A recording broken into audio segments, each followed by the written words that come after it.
Onko tässä mobiilikaiutinten Maybach tai Maserati tai jotain muuta mahtavaa? Testataan JBL Authentics 300. Tekniikkaparkki.fi. Tässä siis JBL Authentics 300. Tämä on JBL:n Bluetooth-kaiutin mallistossa sellainen vähän niin kuin tyylitellympi versio, kun monet näistä muista malleista on tällaisia party boomboxeja ehkäpä JBL:llä, niin mä luulen, että tällä tavoitellaan sellaista sisustuksellista designia ja mielenkiintoista retro-ulkonäköä. No, aika hyvin siinä mun mielestä on onnistuttukin, nimittäin kyllähän tämä nyt on kaikkinensa aika hyvin viimeistely ja tyylikkää oloinen laite. Mutta katsotaanpas vähän tarkemmin näitä ominaisuuksia. Eli täältä päältä löytyy nämä varsinaiset hallintanäppäimet, joilla sitten laitetta ohjataan. Ja ehkäpä yksi jännä pointti heti, kun on tottunut, että tämän tyyppiset kaiutinlaitteet käynnistyy aika lailla heti, niin tämä ei niin tee, vaan niin kuin huomaatte, niin hetken aikaa pohdiskelee tuon virtanapin painamisen jälkeen ennen kuin toi tuttu JBL-aloitussointu sitten kuuluu. Ja toinen huomioarvoinen seikka tässä on se, että toisin kuin monissa muissa kaiuttimissa, niin tässä on aika paljon säätöjä suoraan käyttää ulottuvilla. Äänenvoimakkuus tuossa omalla pyörösäätimellään, sitten diskanttien määrää voi tästä pyörösäätimestä ruuvailla, kuin myös sitten bassolle on oma säätimensä. Ja nämä kaikki mahdollistaa sen, että tuota äänentoistoa voi muokata mieleisekseen myös ilman sovelluksen käyttämistä. Toki sitten nämä muut näppäin, mitä tässä näkyisellä on, niin Bluetooth-nappi tuossa päällimmäisenä, sillä yhdistetään laitteet tähän kaiuttimeen, virtanappi keskellä, ja tuo sydännäppäin on sitten eräänlainen suosikkinappi, eli sen taakse voi ohjelmoida yhden jonkun soittolistan tai muun audiosisällön, joka sitten käynnistyy soimaan tuosta yhdellä painalluksella. Ja ehkä vielä yksi huomioarvoinen juttu, tässä on myös akun varauksen mittari, tuollainen pieni LED-raito tuossa alapuolella, jos vaikka äänensäätöä pyörittelee, niin se syttyy sitten tuo akkumittari myöskin. Tällä hetkellä ollaan lähes täynnä, eli vain hiukan on tuolta takareunasta virtaa hävinnyt mittarin mukaan. Muita ominaisuuksia mainittavia ehkäpä lähinnä täällä takareunassa. Käännetäänpä kahva pois edestä ja katsotaan. Eli täältä löytyy ensinnäkin tuo perinteinen verkkoliitäntä kaapelia pitkin tulevaa nettiä varten. Sitten 3,5 millin plugilla äänisisääntulo, vaikkapa sitten jotain linjalähtöistä soitinta varten.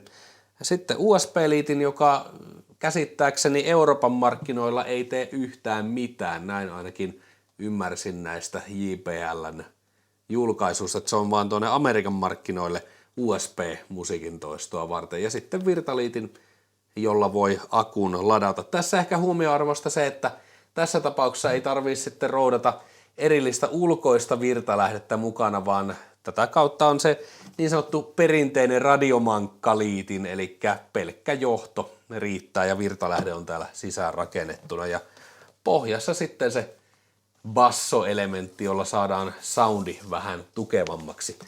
Yksi juttu vielä meidän unohtua. Tuossa ylänurkassa siinä on tollainen pieni vipukytkin. Siitä voi valita, että onko tämän laitteen sisäänrakennettu mikrofoni päällä vai pois. Lähinnä ehkä sillä on merkitystä, jos aikoo käyttää näitä ääniavustin toimintoja. Ja sitten myöskin JBL kertoo, että kun mikrofoni on käytössä, niin tämä laite osaa myös kuunnella sitä ympäristöään ja säätää äänentoistoa sen mukaan. Hirvittävän suurta eroa en kyllä soundissa itse huomannut, mutta ehkäpä se pikkasen parantaa kuitenkin tilannetta. Katsotaan vielä hiukan tätä sovellusta, jonka avulla JBL Authentics 300 voi myös ohjata. Tämä on siis JBL:n tarjoama sovellus, jonka kautta sitten löytyy tämä itse kaiutin. Ja tässä sovelluksessa ideana on se, että sä voit täältä ohjailla myös musiikkitoistoa, kuin myös sitten tällä sovelluksen sisäinen musiikkitoiminnolla sitten valita joitakin tällaisia musiikkilähteitä, joihin laite osaisi wifi- tai verkkokaapeliyhteyden kautta yhdistää suoraan. Tässä nyt sitten tosiaan näkyy muutamia tarjokkaita. Hiukan ehkä harmillisesti esimerkiksi Spotify puuttuu tästä listasta. Tidalia ja muuta vastaavaa kyllä löytyy, ja Esimerkkinä nyt on TuneIn radion on tähän valkannut ja täältä sitten voi haeskella haluamiaan kuunneltavia asemia nyt vaikkapa TuneInin kautta.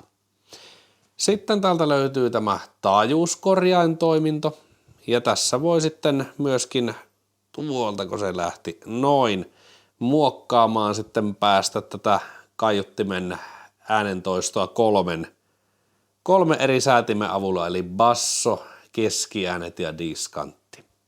Ja tallennetaan se. Ja tämä momentti on sitten se sydännappi, jota tuossa aikaisemmin jo katsottiin tuossa laitteen päällä, eli tänne voi nyt sitten etsiä jotain haluamaansa sisältöä. Tässä tapauksessa laitoin Tekniikkaparkin podcastia sinne. Ja tosiaan tuolta sovelluksen lisäksi myös tästä laitteen päällä olevasta sydännapista voi haluamansa toiston käynnistää. Tekniikkaparkki podcast. No mikä on sitten kokonaisvaikutelma tästä JBL Authentics 300 tarkan kuuntelun ja testailun jälkeen? No päällimmäisenä ehkä täytyy todeta, että Bluetooth-kaiuttimeksi tämä soi hyvin. Eli soundi on aika vaivaton kuunneltava kaikin puolin ja ennen kaikkea sellaiseksi erityishuomiota keräväksi seikaksi nousee se, että bassotoisto tässä on erittäin syvä ja jämäkkä. Siinä toisaalta ehkä piilee myös haittapuolia, nimittäin jossain tilanteessa tietysti myös vähän näistä äänensävysäädöistä riippuen, mitä tästä laitteen päältä tai sovelluksella voi ruuvailla. Niistä riippuen tämä kaiutin saattaa hiukan jopa liioitella sitä bassopään toistoa ja pikkasen sitä kuunneltavasta materiaalista riippuen saattaa joutua rauhoittelemaan taajuustoistoa tässä laitteessa, eli joskus myös liika voi olla liikaa.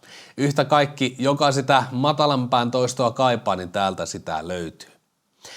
No sitten toisaalta, jos lähdetään miettimään asiaa siltä kantilta, että mikä on tämän hintalaatusuhde ja mitä samalla rahalla ehkä kotihifi-käytössä voisi muutakin löytyä, niin siinä päästään hiukan hankalamman pohdinnan äärelle.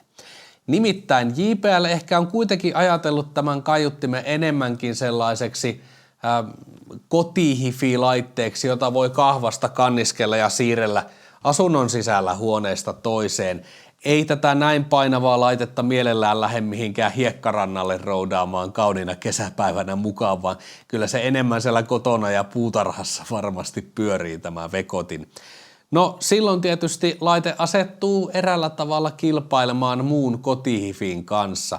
Ja siinä vaiheessa sitten asettuu myös haasteeksi se, että vaikka tämä laite periaatteessa stereoääntä toistaa, niin eihän tämän kokoisesta kotelosta mitään valtavaa stereokuvaa saa taijottua esille, jolloin tämä kuitenkin soi vähän niin kuin yhdestä pisteestä siellä huoneessa. Ja sitten kun lähdet vertaamaan erilliseen stereoäänentoistoon, jossa kaiuttimet voidaan levittää huoneessa vähän laajemmalle, niin kyllä sieltä minun mielestä ainakin niin paljon miellyttävämpi ja laajempi äänikuva syntyy. Tavallaan JBL Authentics 300 putoaa vähän sellaiseen hankalaan välikäteen, että hinta on hiukkasen liian paljon ollakseen tällainen kasuaali mukana kuljetettava Bluetooth-kaiutin, mutta sitten taas ominaisuudet hiukan loppuu kesken, jos lähdetään haastamaan järeää erillishifiä kotiäänen toistossa. Ehkä tämän paikka olisi siinä samassa tilanteessa ja käyttötarkoituksessa, kun tällainen pieni mikrohifisarja olisi aikaisemmin saattanut olla. Eli jossain asunnon nurkalla musiikkia, taustamusiikkia rennon letkeästi toistava järjestelmä. Ja toki tämä sitä tekee huomattavasti paremmalla äänenlaadulla kuin tällaiset tyypilliset muutaman kympin mikrohifisarjat. Eli kaikki kunnia siinä mielessä JBL Authenticsille. Kaiken kaikkiaan kyseessä on siis hyvin mielenkiintoinen kaiutin toteutus ja ennen kaikkea tyylikäs sellainen, eli kun katsotaan tätä laitteen yleisolemusta, niin onhan tämä hieno ja tällainen vähän niin kuin klassista muotoilua henkivä, tai ainakin sieltä vaikutteita hakeva kokonaisuus. Ja JBL:n äänentoiston tuntien, niin ei tämä nyt kuitenkaan täysin petä myöskään sillä äänenlaadun saralla, eli hyvää soundia löytyy roppakaupalla. Mutta sopiiko tämä kaikille? Mun mielestä ei. Se on se tietty käyttötarkoitus ja tilanne, jossa tämä oman paikkansa puolustaa. Eli sanotaanko näin, että kannattaa ehkä vähän vertailla ja kuunnella sekä tätä kaiutinta että muutakin Bluetooth-kaiutinten markkinoilla olevaa tarjontaa. Tässä kaikki tällä kertaa. Kiitoksia kun viihdyit Tekniikkaparkin videon seurassa. Moi moi!